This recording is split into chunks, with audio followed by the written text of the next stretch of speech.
Welcome back to Novel iDeea. My name is Deea, and today I have a tag video.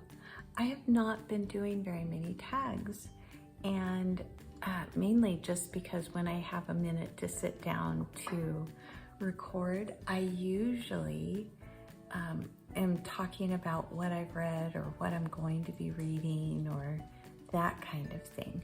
And today I had some extra time and I thought that I would go ahead and do a tag. And the tag that I'm going to do, it's actually two, but the tag that I'm going to do is the BookTuber Name Tag that Aaron from Aaron Read a Book, Aaron Read a Book made himself. This is an original tag by him. And he tagged me in the original one, and he has since made another rendition of it. And so I'm gonna do both of them to make up for lost time. So I am puppy sitting, as you can see. There's a big puppy in the background there. And there's one that is begging at the door right now. He doesn't need to go out. He just wants a cookie is what he wants. So there might be some interruptions. We are just going to jump in. This is a great tag because it highlights channel names and then talks about books that those channel names kind of evoke.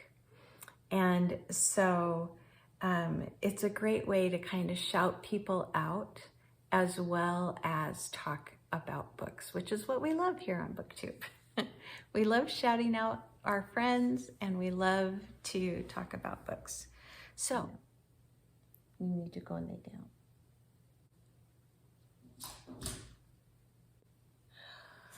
Charlie.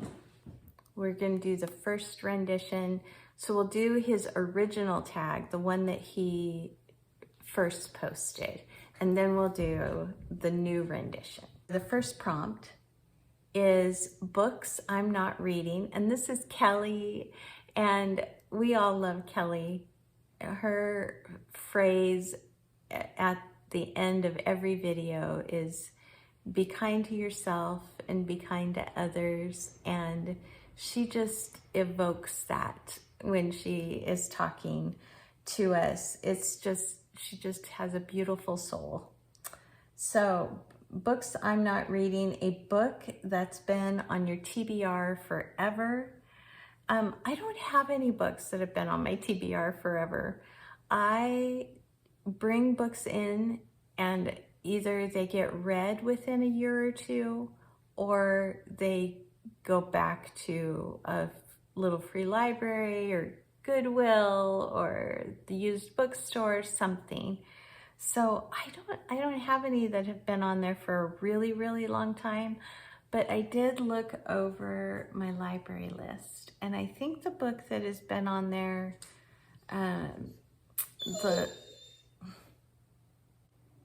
excuse me. All right, I'm back. So the book that has probably been on my shelf, or one of the ones that's been on my shelf the longest, is Robert K. Massey's Nicholas and Alexandra. And I do have plans to read that. I just don't know exactly when. But yeah, it's probably been on there, one of the longest ones anyway. It's Novel iDeea. And this one is a book with an interesting premise or plot device. I had a hard time coming up with one of these because I feel like there's nothing new under the sun. Everything has been done before. I think sometimes the way that things are told is a little new and a little different. But I'm going to say The Man in High Castle, or The Man in the High Castle, Philip K. Dick. This is a book that kind of reimagines what would happen or what life would look like in the United States if Hitler would have won the war.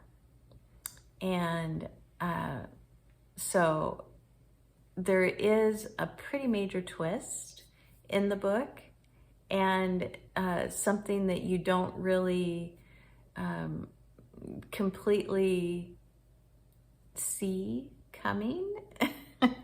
So I'm going to go with that one.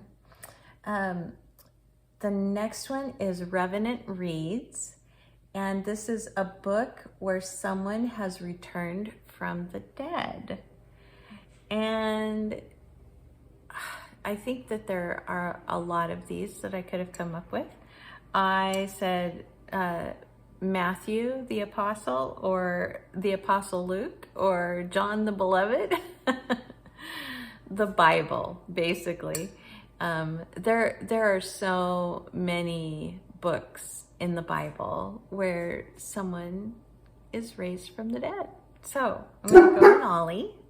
And this is a book where a crime takes place. Also could have come up with a ton of these. I do not tend to read crime books, but there are a lot of books that I read where a crime does take place. So I'm going to go with Brothers Karamazov by Dostoevsky. I don't think people think crime when they think of them. Book Time with Elvis. This is Mark and Elvis. A book about time travel, or someone named Elvis. So I went with Labyrinths by Borges. That is one of the many themes and thought experiments that he works through in his book. And then also one definitely more widely read is The Dark is Rising sequence by Susan Cooper. Also plays with time quite a bit. Middle of the book March, your favorite book that you read in March. So this is last March for me, so 2024. The highest rated books that I read were rereads that month. So one of them was Woman in White by Wilkie Collins. I read that with Becca from Read Becca. And another one was Return of the King by J.R.R. Tolkien. And that I read with Tiffany's Patreon group. And it was our final read. We read all of The Hobbit and The Lord of the Rings books. This one, Book Buds. And this is a book with a great friendship, and also could have come up with a ton for this one. I went with a couple that maybe people wouldn't think of right away for a great friendship. A Wrinkle in Time, I think, has a wonderful, fabulous friendship in it. And then also Wind in the Willows has a great friendship in it by Kenneth Grahame. Mole and Ratty. Obscure Book Adventures, a book that you love that doesn't get talked about enough. I have mentioned this many times on my channel, but I just don't see a lot of other people talking about it.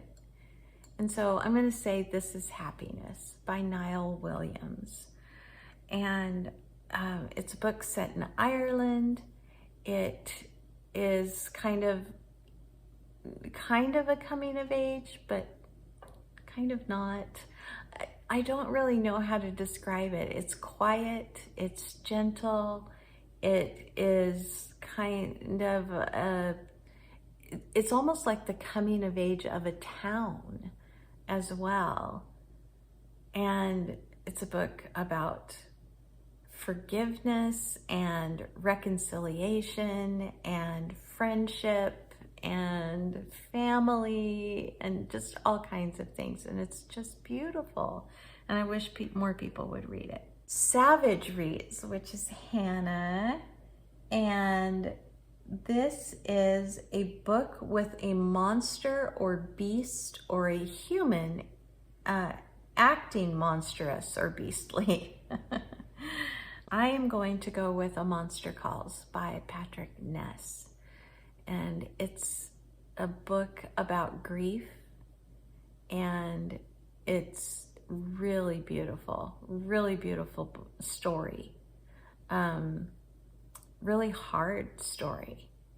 And most people I know that read it can't do it without a box of tissues close by. Name of a channel that you love. I wrote down Beautiful Minutia. I talk about Tiffany a lot on this channel, but I am going to say Beautiful Minutia, a book with lovely descriptive writing. And for this, I am going to go with Gabrielle Waugh, which is an author and not a book.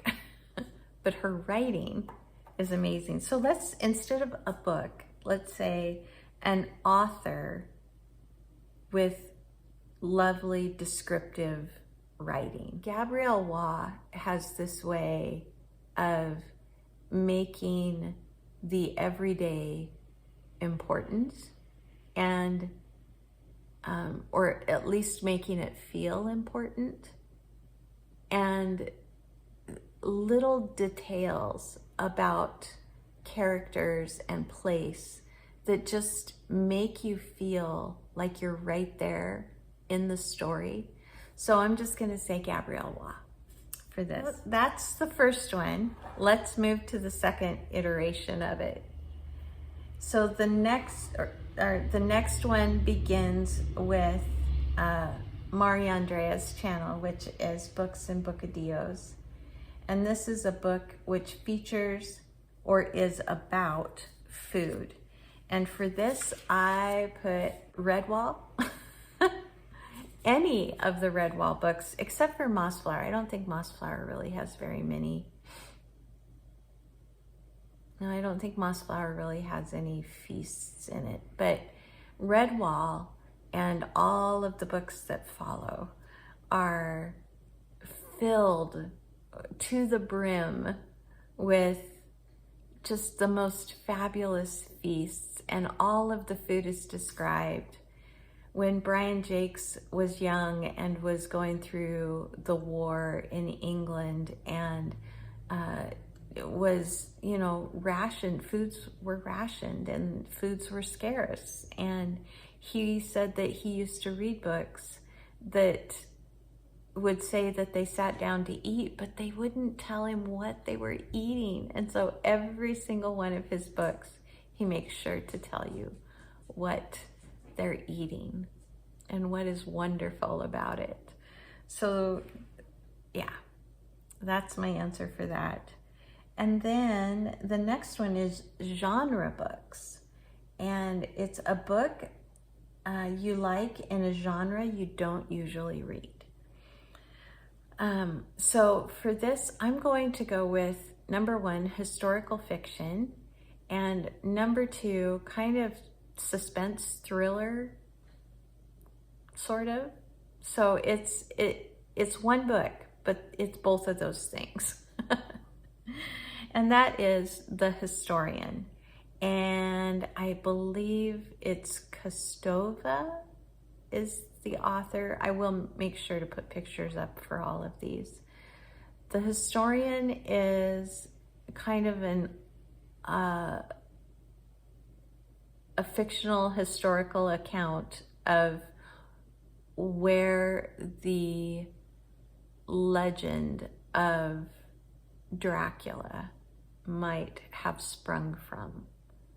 And so it's got a little bit of a mystical quality to it, and it is done in kind of a mixed media style, journals and letters and actual prose, and makes it seem like actual history also. It's just it was a fascinating book. And so yes, that is one that I don't usually read much in that genre, and that is a book I really, really like. It's also very large. Bookstalgic. Yay, Farah. A book that makes you feel nostalgic. This would be a lot of books, you guys. I am going to say Brambly Hedge makes me feel nostalgic. Of course, Anne of Green Gables, The Secret Garden, Lord of the Rings. I'm going to go with Brambly Hedge. Brambly Hedge, I first read when my kids were little. So this doesn't make me feel nostalgic for my own childhood so much as it makes me feel nostalgic for my children's childhood. It's just a book that made us dream and think deeply and go and build little houses out of nature and look at more of the details of nature and all of that. So I'm going to go with Brambly Hedge. All right, the next one is Books, Songs, and Other Magic. This is Gareth. And I don't watch Gareth's channel, but I do watch Dave and Olive's channel, Book Blather. And Book Blather and Gareth do a kind of podcast almost. I think once or twice a month. Maybe it's more than that, but they just get together and laugh and talk and do a live show kind of. And it's always a good time. It's always fun. So this is Gareth's channel, and the prompt is a book about or featuring music or magic, and bonus if it's magical music. For this, I went with two actually. Dragon Song by Anne McCaffrey is the first in a trilogy of Harper Hall is the name of the trilogy. But Dragon Song is all about music and what it does in our memory or for our memory, and also the way that I don't want to give anything away, but let's just say that the title is very appropriate. And then also The Kingdom of Back, which is like a magical realism book about Mozart and his sister, who was also a very gifted musician, and their make-believe world that in this book comes to life. And that's by Marie Lu. Okay, next is Passage of Time, and it is a book that is set over a long time frame. And my most recent one that I could think of for this was Kristen Lavransdatter, and this is by Sigrid Undset, and it literally spans an entire lifetime of the character. So I think when we meet her initially, she's maybe 5 or 6 years old, and then we follow her clear through her entire life. And it's wonderfully written, and it's hard, but it's so good, so good. Next is Your True Shelf. I think this is Sarah, and it's a book that you couldn't believe was a true story, and I couldn't think of anything. I really tried hard, and I just couldn't think of an actual true story that I have read that I didn't, that was just incredible to me that it wasn't true.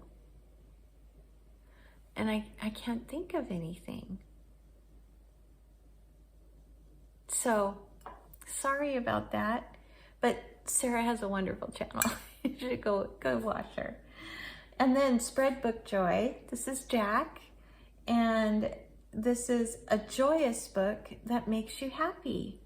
And I put My Family and Other Animals by Gerald Durrell. And this is a book that is about a family in England in a very rainy season, and on a whim decide to just pick up and move to Corfu. And so that's what they do. And it's about the youngest boy, who is the author of the book, and just the adventures and the mishaps and the absolute chaos that is their family. And it's just fun. And it is truly, truly joyous and just wonderful. I loved it. Book Chat with Pat is a book with great dialogue. And for this, I can tell you I'm not going for anything with that Brandon Sanderson wrote. I think I'm gonna, so many people are probably gonna say this, but I'm gonna go with Jane Austen and Pride and Prejudice. It has some of the best witty banter in it that I have ever come across. And not just witty banter, but like just straight out dissing. And it's just so well done. And I just love it. So I'm gonna go with that one. And then last question, Roving Reader, a book that is set in multiple countries or lands. And for this, I went with The 10,000 Doors of January. It's just like what it sounds. It's a doorway, a portal kind of novel. And I'm not going to tell you anything more than that. This is the only book I have read. Alex E. Harrow, I think, is who the author is.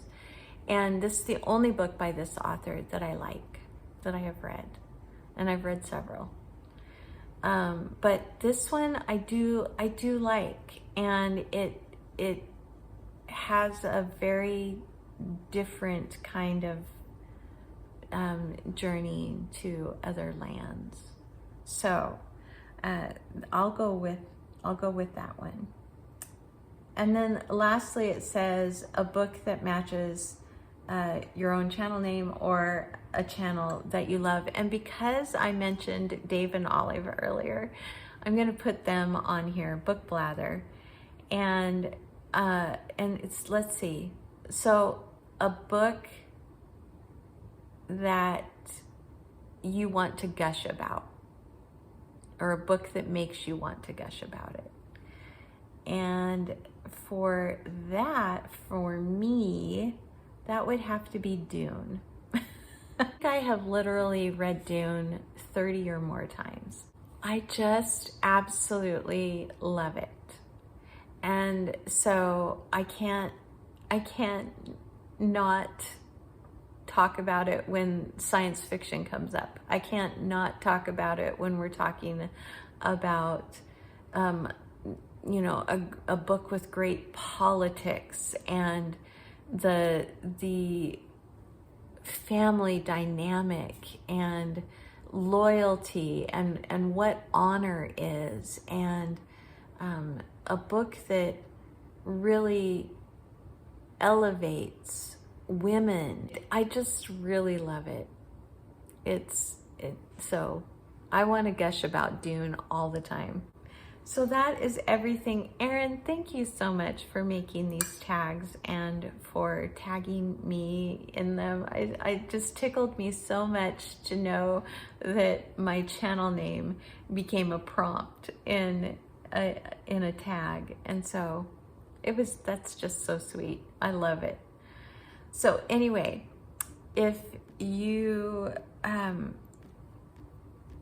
not done this tag and you would like to, I would encourage you to. You can do it and then add a new channel at the end that you want to shout out and that you want to give, applause to. So that's everything for me today. I hope you enjoyed this, and I'll see you in another video very soon, everyone. Bye.